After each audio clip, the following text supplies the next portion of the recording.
आप सभी को मेरी राम राम हरिभूमि न्यूज बुलेटिन में आपका स्वागत है। तो आज की वीडियो में हम सबसे पहले बात करते हैं भारत और पाकिस्तान के बीच लगातार बढ़ रहे तनाव की। इस समय भारत पाकिस्तान के बीच युद्ध की स्थिति बनी हुई है।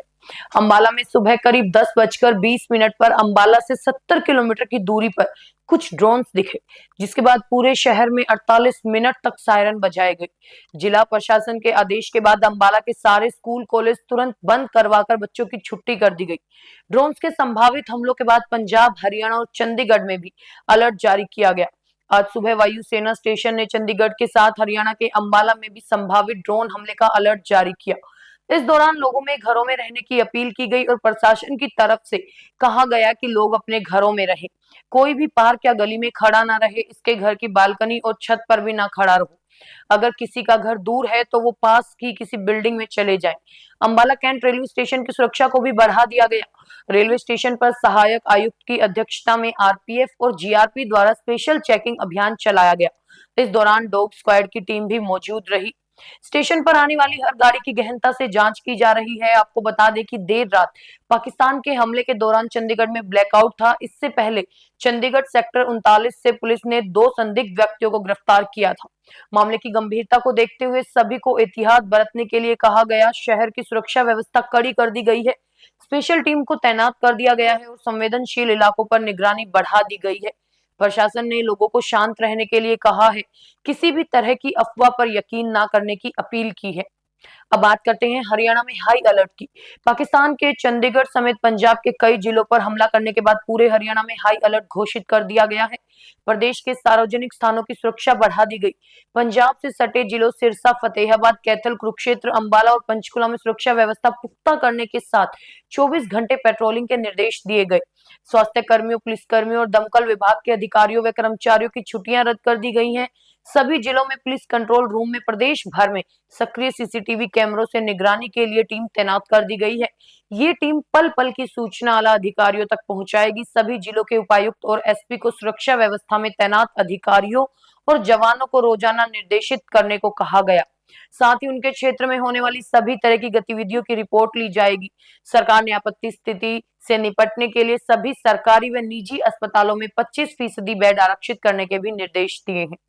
अगली खबर नूह से आ रही है, जहां मांडीखेड़ा गांव में आज कुएं की जहरीली गैस के कारण 3 लोगों की मौत हो गई, जबकि एक व्यक्ति गंभीर रूप से घायल है। जानकारी के अनुसार नूह के मांडीखेड़ा गांव के रहने वाले रशीद ने अपने ट्यूबवेल पर एक कमरा बनाया हुआ है। आज सुबह करीब 10 बजे जब वो वहां गया तो पैर फिसलने की वजह से कुएं में गिर गया। काफी देर तक भी जब कोई हलचल नहीं हुई तो पास में ही खड़े समीर और मोनिश भी कुएं में उतर गए, लेकिन जहरीली गैस ने उनको भी अपनी आगोश में ले लिया। इसके बाद उनको बचाने के लिए शौकीन कुएं में उतरने लगा तो नीचे जाने से पहले ही उसका दम घुटने लगा और उसे ऊपर खड़े कुछ लोगों ने वापस खींच लिया। हादसे के बाद घटनास्थल पर भारी भीड़ जमा हो गई। दमकल विभाग, पुलिस विभाग और स्वास्थ्य विभाग ने ग्रामीणों के साथ मिलकर करीब 2 घंटे तक रेस्क्यू चलाया। काफी मशक्कत के बाद तीनों को बाहर निकाला गया।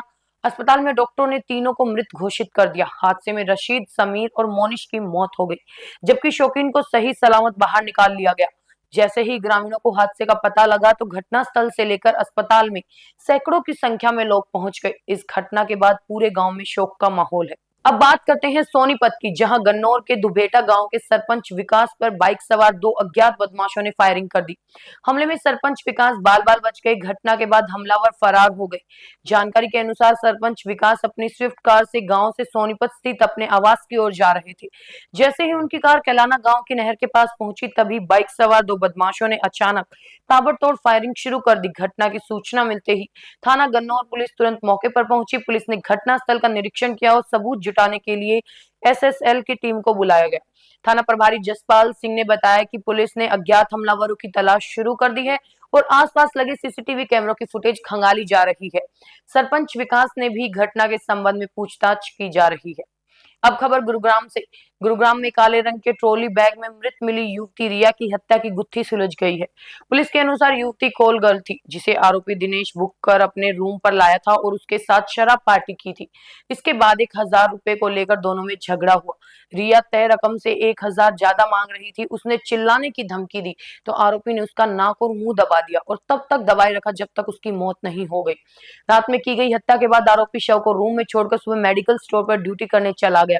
शाम को वापस आकर उसने अपने दोस्तों को बुलाया और डेड बॉडी को ट्रॉली बैग में पैक करके नादर स्कूल के पास फेंक दिया। फिलहाल दोनों आरोपी पुलिस के 2 दिन के रिमांड पर हैं। पुलिस को दोनों ने पूरे घटनाक्रम की जानकारी दी। अंत में बात करते हैं बहादुरगढ़ की महिला सरपंच मुकेश राठी की। युद्ध जैसे हालात में भारतीय सेना का मनोबल बढ़ाने के लिए बहादुरगढ़ के परनाला हसनपुर गांव की सरपंच मुकेश अशोक राठी ने शानदार पहल की है। महिला सरपंच मुकेश अशोक राठी ने अपना 5 साल का वेतन भारत सरकार के सहायता कोष में देने का फैसला लिया। गांव में पंच और महिलाओं के साथ बैठक कर सरपंच मुकेश और उनके पति अशोक राठी ने ये फैसला किया। उन्होंने बताया कि हरियाणा सरकार की तरफ से हर महीने सरपंच को 5,000 मानदेय मिलता है, जो 5 साल में 3 लाख होता है। अतः वो अपने मानदेय के 3 लाख रुपए ऑपरेशन सिंदूर की सफलता के लिए दे रहे हैं। उन्होंने कहा कि आतंक का पूरी तरह सफाया होना मानवता के लिए जरूरी है। ग्रामीणों ने बैठक में भारत माता के जयकारे भी लगाए। हरियाणा की ऐसी ही मुख्य खबरों से जुड़े रहने के लिए हमारे चैनल पर बने रहिए। वीडियो अगर पसंद आया हो तो उसे लाइक करें, शेयर करें, सब्सक्राइब करें। खबर को अगर विस्तार से जानना है तो हरिभूमि अखबार पढ़ें या फिर हरिभूमि वेबसाइट पर जाएं।